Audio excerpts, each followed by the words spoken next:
Tonight, we ride south to the Kingdom of Kush, where a warrior king is about to march north, bind Upper and Lower Egypt beneath granite fists, and carve Egypt's boldest chapter in centuries.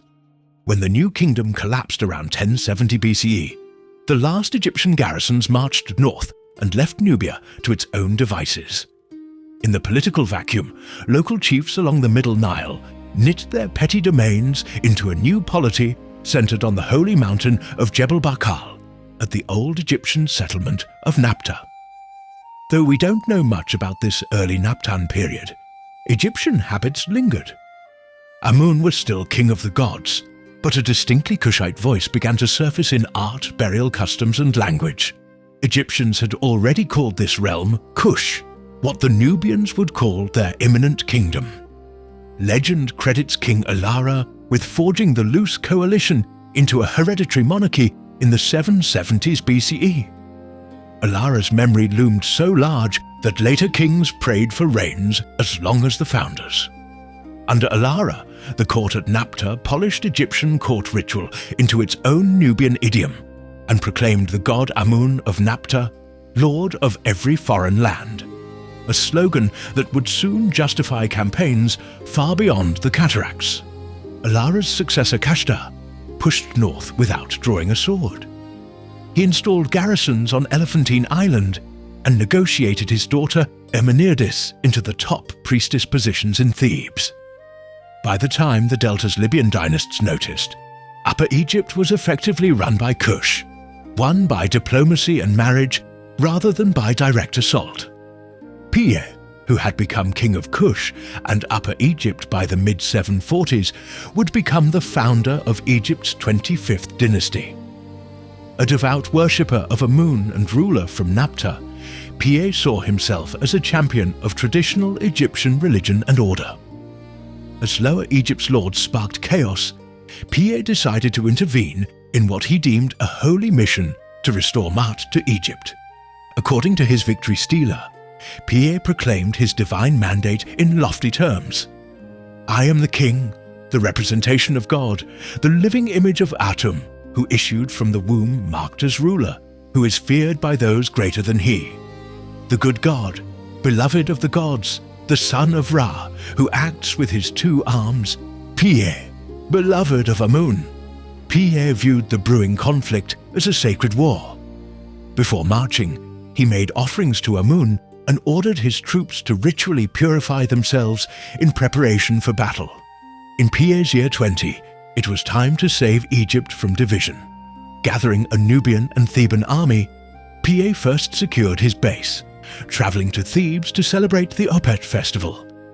Then he advanced into Middle Egypt, capturing Hermopolis, where the defector Nimlot surrendered after a lengthy 5-month siege. As he inspected Nimlot's palace, Piye burst into fury when he found the royal stables unkept and the horses half-starved.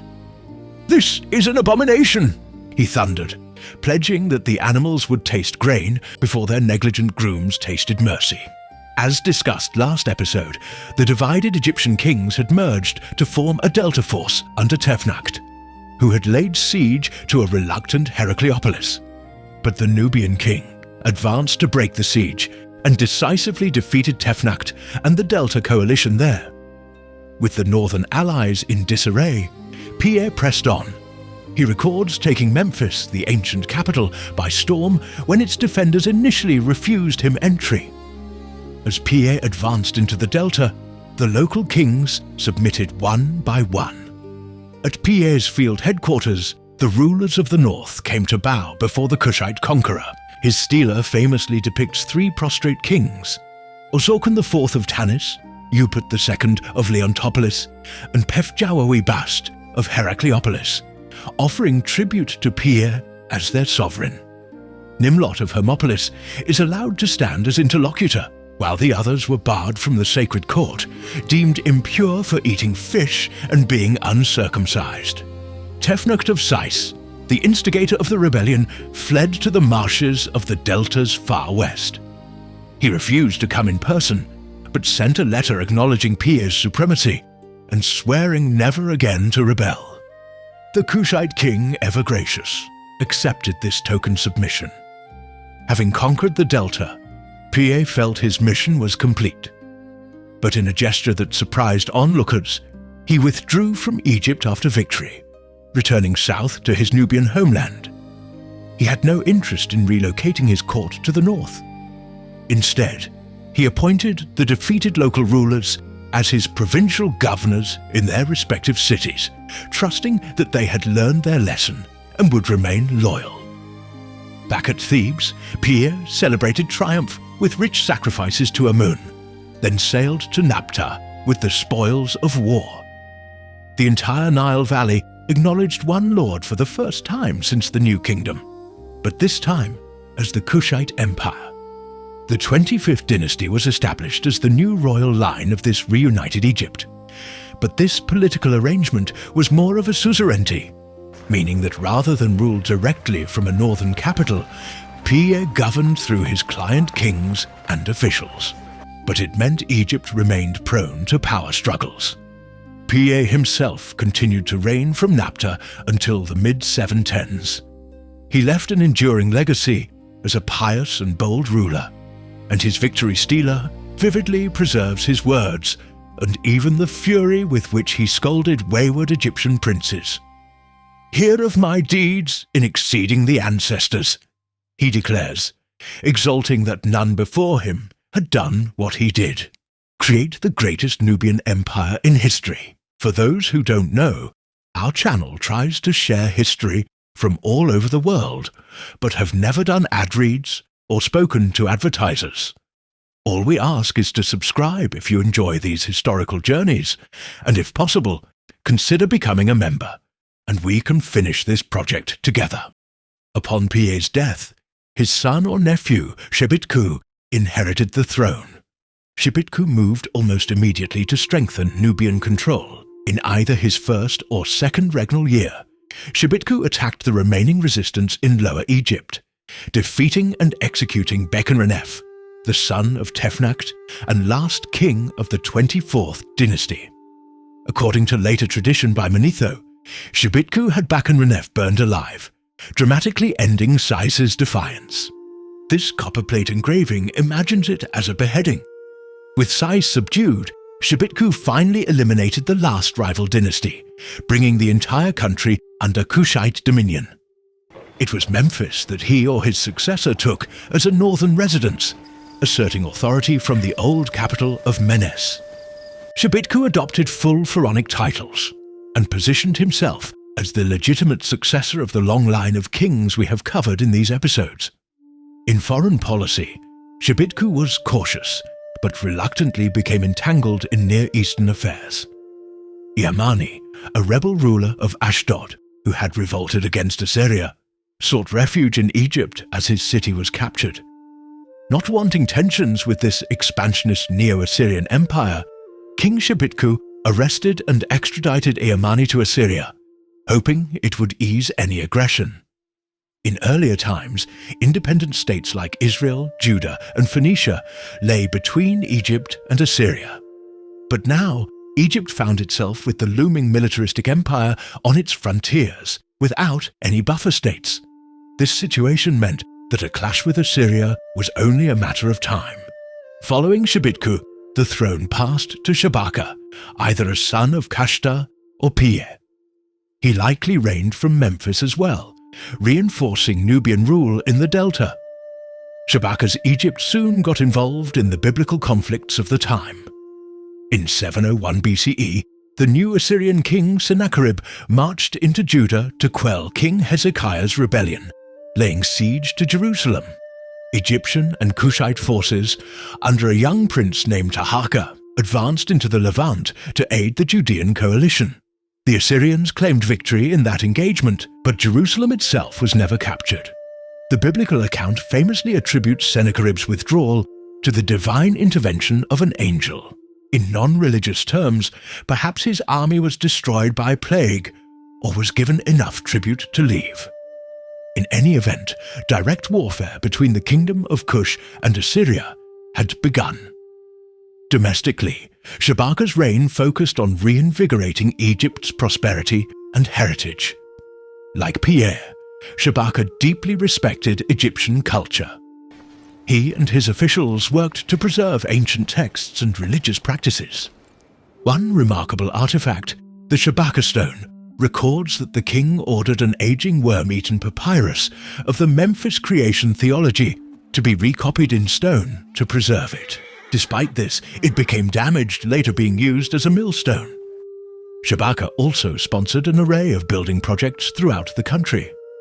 In Thebes, he added to the temples and continued the role of God's wife of Amun, keeping Amenirdis in that position to maintain Nubian influence, and he appointed his son Haramachet as high priest of Amun.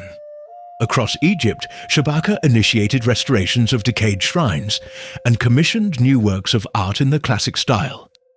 Statues and reliefs with his cartouches have been found from Nubia up to the Delta. His reign is thus characterized as a period of renaissance, a rebirth of Egyptian culture. But the pressure from Assyria was mounting. As Shabaka aged, he prepared his successor for the coming storm.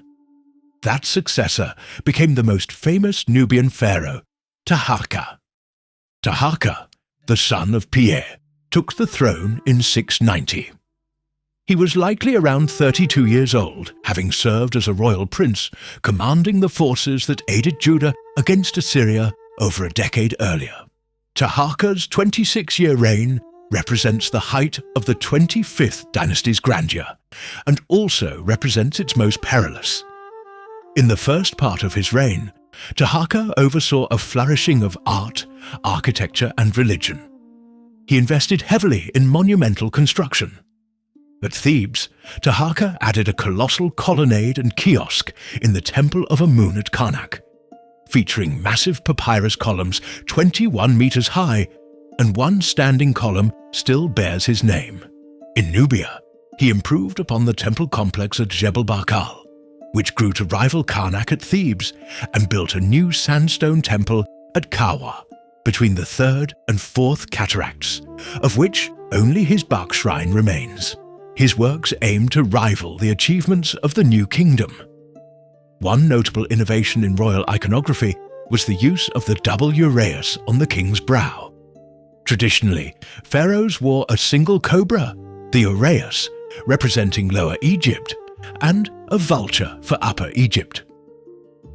During the 25th dynasty, kings like Taharqa and Tantamani are often depicted with two cobras on their crowns, to symbolize dominion over two realms, Kush and Egypt.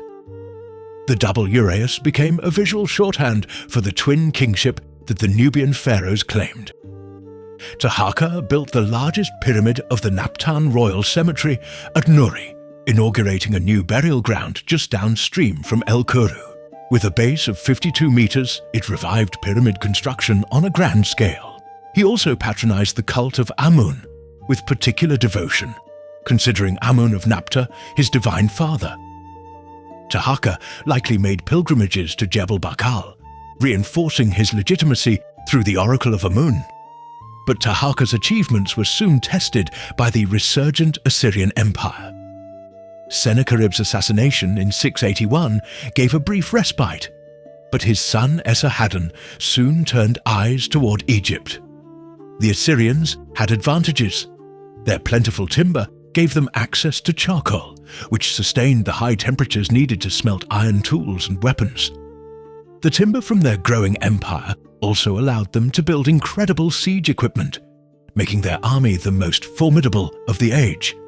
The Assyrian king launched a speedy invasion into Egypt, but marched so rapidly, his forces arrived exhausted and were decisively defeated by Taharqa, one of Assyria's greatest defeats. In 671, Esarhaddon invaded Egypt once again, this time with a larger army and a prophecy of victory. Taharqa led the defense, likely meeting the Assyrians in open battle in the eastern delta. But the confrontations went poorly for the Egyptians. Later that year, the Assyrians captured Memphis, smashing through its walls and taking Taharqa's family captive. Taharqa himself was wounded but escaped southward, fleeing to Upper Egypt or Napata. Esarhaddon proclaimed victory, tore out Egypt's gods, and installed native vassal governors in the delta, like Necho at Sais. With Memphis fallen and the delta occupied, it seemed Nubian rule was broken. Yet the Assyrians did not stay. Their interest was limited, and logistical difficulties prevented full occupation. In 669, upon Esarhaddon's withdrawal and death, Taharqa regrouped and returned to reoccupied Memphis. He expelled the Assyrian garrisons and forced the local delta chiefs to support him. But Assyria was blessed with a long line of strong kings, a curse for Nubians. It was Esarhaddon's successor, Ashurbanipal, who invaded again in 667 BCE. His forces captured Memphis and advanced into Upper Egypt. It's possible Taharqa might have died in Thebes, but it's more likely he withdrew south to Nubia, dying there in 664 BCE, plotting a return that never came. Taharqa's reign, despite its long duration and many accomplishments, ended with Egypt fallen to the same fate as most of the Near East. After Taharqa's death, his nephew Tantamani assumed the throne in Napata. Determined to reclaim his ancestors' legacy, Tantamani immediately launched a campaign to restore Nubian rule over Egypt. His efforts are recorded in his vivid stela, found near Jebel Barkal. On the eve of his coronation, Tantamani had a powerful dream. He saw two snakes, one on his right and one on his left. Upon waking, he could not find these snakes. The royal advisors interpreted the dream as an omen. The two snakes represented the two lands of Egypt, and the fact they vanished signified that Egypt's unity had been lost. "The Southland is already thin. Seize the Northland," they implored. Encouraged by this divine message, Tantamani gathered his army, and like the god Horus against Set, departed to reunify Egypt. Tantamani's offensive initially met with success. He advanced into Thebes, where they welcomed the return of a Kushite king. He then pushed into the delta. At Memphis, Tantamani fought and won a battle against the local Assyrian garrison, and the Egyptian lords loyal to them. Necho I, the Assyrian-installed ruler, was killed in the fighting. Tantamani seized Memphis, and once again claimed the title of King of Upper and Lower Egypt. Several Delta princes submitted to him as they had to Piye, fulfilling the dream vision of reunification. For a moment, it appeared the Nubian dynasty might restore its fortunes. But the Assyrian response was relentless. In 663 BCE, Ashurbanipal dispatched a massive army to drive out his rival. The two forces clashed in the delta. Tantamani was defeated decisively in this confrontation. The Assyrians then undertook a brutal punitive campaign.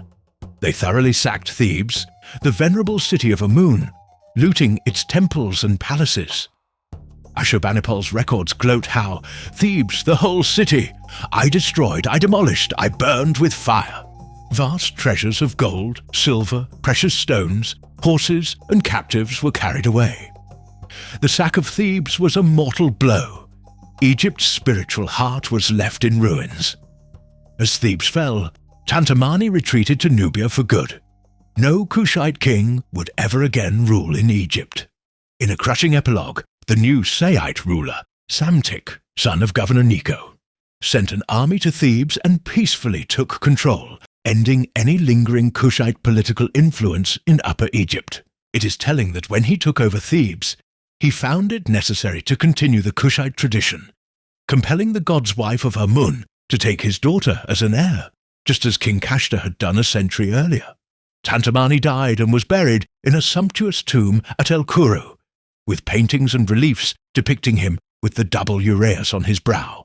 In reality, at his death, the dream of controlling both lands had vanished, just like the two snakes in his vision.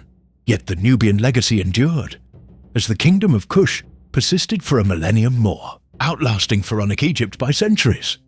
Political power shifted during the Third Intermediate Period, from Egyptians to Libyans to Kushites. The result was an Egypt that had been both weakened by war and enriched by renewal.